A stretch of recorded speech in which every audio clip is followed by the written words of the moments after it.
Yeah, in the early portion of the film, you sort of constructed an equivalency between the Barack Obama's a Muslim rumor and the Islamophobia and the anti-Mormonism.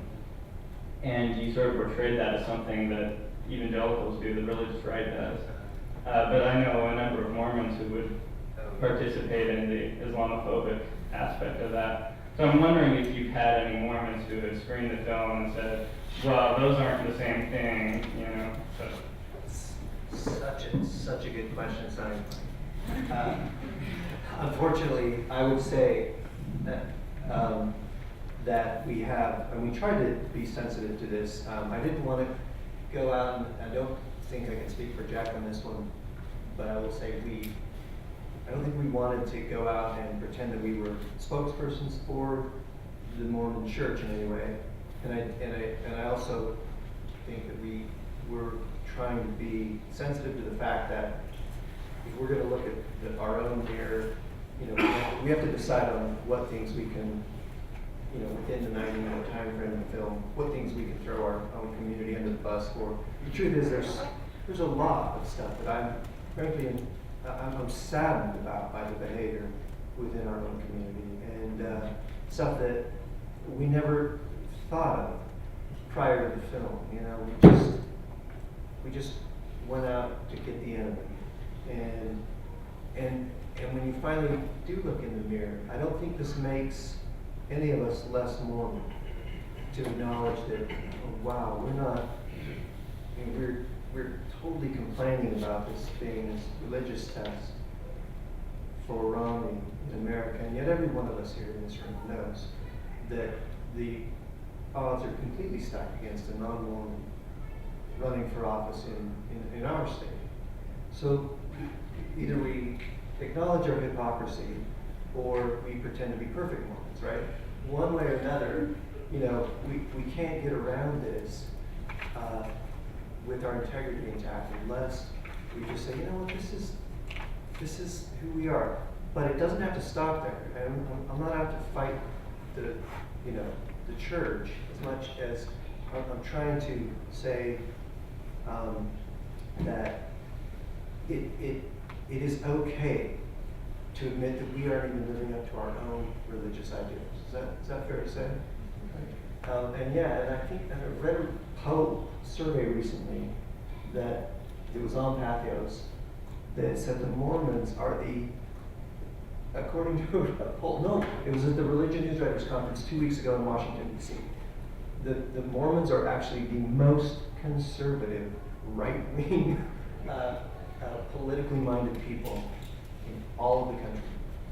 That we are absolutely, we're topping every single one of the evangelical churches.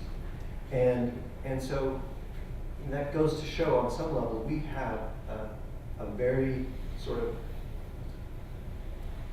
opinionated, and I wouldn't want to say tunnel vision approach, but we have a very sort of culture-driven mold, okay, a mold. And one of those molds is that we too think Obama's a Muslim, right? Or a portion of us do. I'm going to say at least the 18%. What a sad tragedy, right? We of all people, right? We know what it feels like to be smacked around a bit, right? And yet, it's like, well, there's someone else in Israel's company. The Muslims are even crazier than the Mormons. Let's get them. You know? And it's such a sad thing to me. Well, I don't I always wanted to do this. I watched Okay, I just know family members, because they're just the typical, what you're talking about, who would need to see it 3 times till they even get that. You know?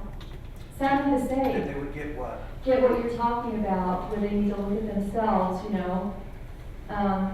Maybe some of the things that they do or think, or the stereotypes, or the non-open-mindedness, because of just living in this culture, living here, you know, my son is part of this, you know, I'm Todd's mom. Oh. Yeah, and so he knows, do you know what I'm talking about, Todd? Yeah. Okay, maybe you could explain it better.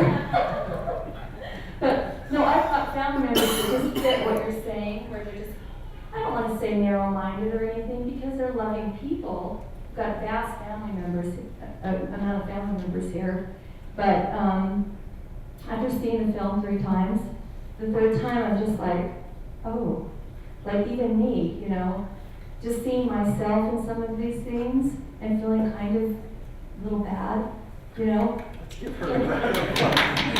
therapy session has been a success. It's an emotional ropes course that you've just gone through. Does that make sense? Yes, admitting that we're biased and bigots on occasion, it's okay. On occasion. On occasion.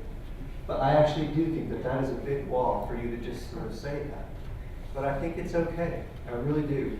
I don't think, again, this is the one thing that we learned from Randall Paul, who is the guru of religious diplomacy. Obviously, he's the founder, the foundation for religious diplomacy, was when he approached us with the sort of half-baked version of the film and said, I think you've got something here, and his foundation brought in the resources, put a ton of time and money and energy into this project that allowed us to finish it.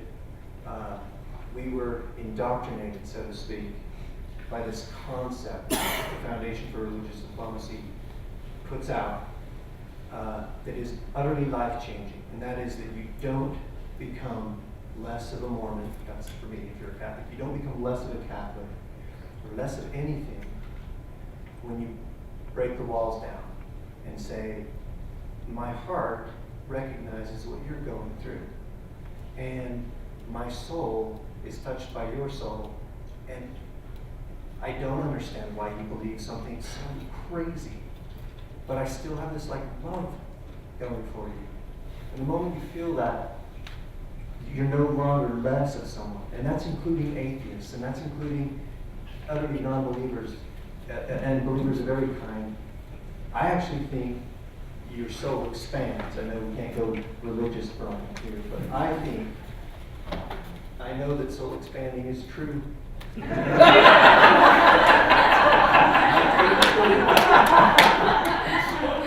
think that it brings us so much more, and it actually elevates our own faith to others as well. Just real quick, Randall, could you speak to this? Because we've had this conversation many times about the dangers people feel in doing what you're prescribing. And the interesting to hear. I will just, very quickly, I'll just say that you heard in the film, one of my favorite parts was when the gentleman, to use the term as charitably as possible, said effectively, you know, we're going to become India if we let this contamination come in, right?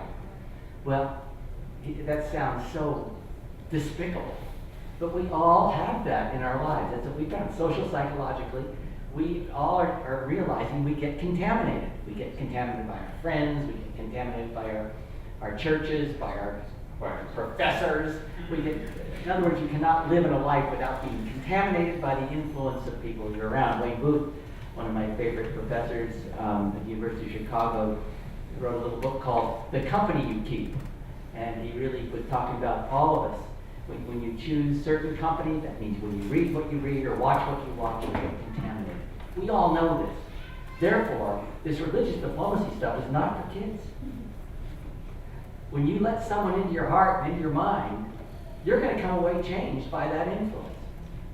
And if you think you're not, well, you're lying to yourself, right? And so, on one level, the Amish, or what what you used to call the Rechabites, get thee out of the city. You know, get into your cave, create your enclave. That might be the wisest strategy if you don't want to be contaminated. The problem with the world today is the guy goes into his cave and he's got the internet. You know, he's got his iPod with him. There's no place to go in the world, effectively, to avoid contamination. And so the Foundation for Religious Diplomacy is facing that fact and trying to elevate it to the level of, okay, how are we going to do this? We call it mutual contamination with inoculation, which means basically live your religion, whoever you are. Get some centeredness. Get your act together before you engage. then when you engage, you'll feel that strength of being actually, as Brian beautifully just said, enhanced by someone else. You're expecting to be changed. Yeah, one thing, I think that's great. One thing I might add, though, is from my perspective, you can't predict the outcome of what Randall and the foundation are advocating. In other words, one of the challenges of the development of interreligious dialogue is this exuberant optimism that once you get the people in the room, that their hearts and minds are going to be changed towards some more peaceable resolution. You know, and I always point out to my students in my history of religion classes, religions have been in conversation or dialogue. They've been talking to each other for thousands and thousands of years, right? And that hasn't necessarily brought religions closer together. And so one of the critical aspects of the foundation is to go in without the expectation that the parties are going to walk away more unified. They may walk away more shocked and offended by what they're hearing out of the other. And that's something that the foundation would allow for, not necessarily advocate personally, but at least allow for the possibility that that's a reaction coming out of this. Otherwise, you wouldn't have the genuine kind of religious contestation that Randall and the mutual contamination that he's talking about. It would be genuine. It would be this optimistic pluralism that has more or less been discarded by those who advocate in dialogue.